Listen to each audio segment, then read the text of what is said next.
آج ہم نون میم راشد سے متعلق کچھ اہم نکات لے کر آپ کے سامنے حاضر ہوئے ہیں۔ ہم یونٹ 4 پر شعراء کرام سے متعلق اور ان کی نظموں سے متعلق ویڈیو اپلوڈ کر رہے ہیں۔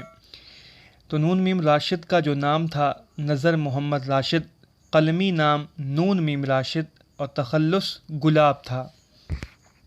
نون میم راشد 9 نومبر 1910 کو گجرانوالہ پنجاب میں پیدا ہوئے۔ 19 اکتوبر 1975 کو نون میم راشد لندن میں انتقال ہوئے۔ نون میم راشد اپنے کلام میں فارسی الفاظ و تراکیب کا زیادہ استعمال کرتے ہیں۔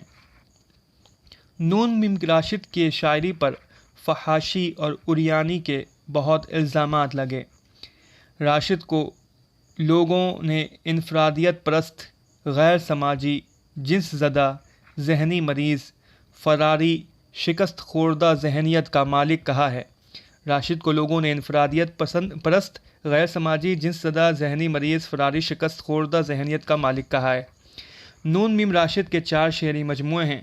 پہلا ہے ماورا جو کہ 1941 میں شائع ہوا، دوسرا ہے ایران میں اجنبی جو کہ 1955 میں شائع ہوا، تیسرا ہے لا انسان جو کہ 1969 میں، اور چوتھا ہے گمان کا ممکن 1977 میں شائع ہوا۔ اب ہم نون میم راشد کی کچھ مشہور نظمیں بھی دیکھ لیتے ہیں۔ حسن کوزہ گر جو کہ 4 حصوں میں ہے، ہمارے نصاب میں شامل ہے۔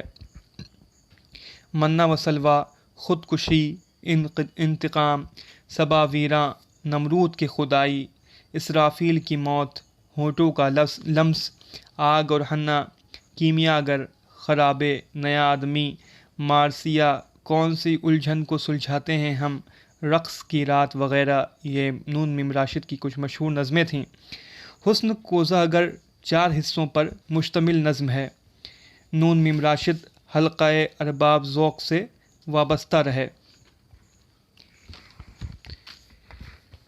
اب ہم نون میم راشد کے کچھ اقوال دیکھ لیتے ہیں۔ نون میم راشد کا یہ قول ہے کہ فیض کسی مرکزی نظریے کا شاعر نہیں، صرف احساسات کا شاعر ہے۔ یہ نون میم راشد کا یہ قول ہے۔ فیض کی شاعری رومان اور انقلاب کا حسین سنگم ہے۔ یہ نون میم راشد کا یہ قول ہے۔ نون میم راشد نے ثناء اللہ ثانی ڈار میرا جی کو ادبی گاندھی کہا ہے۔ تو یہ ہم نے نون میم راشد سے متعلق کچھ اہم نکات آپ کے سامنے رکھے۔ آپ ویڈیو کو لائک کریں اور چینل کو سبسکرائب کریں۔ جلدی ہم فیض احمد فیض سے متعلق ایک مفصل ان کی بایوگرافی، ان کے متعلق ہم جانکاری اس کے متعلق ہم ویڈیو اپلوڈ کرنے والے ہیں۔ آپ ویڈیو کو لائک کریں، چینل کو سبسکرائب کریں۔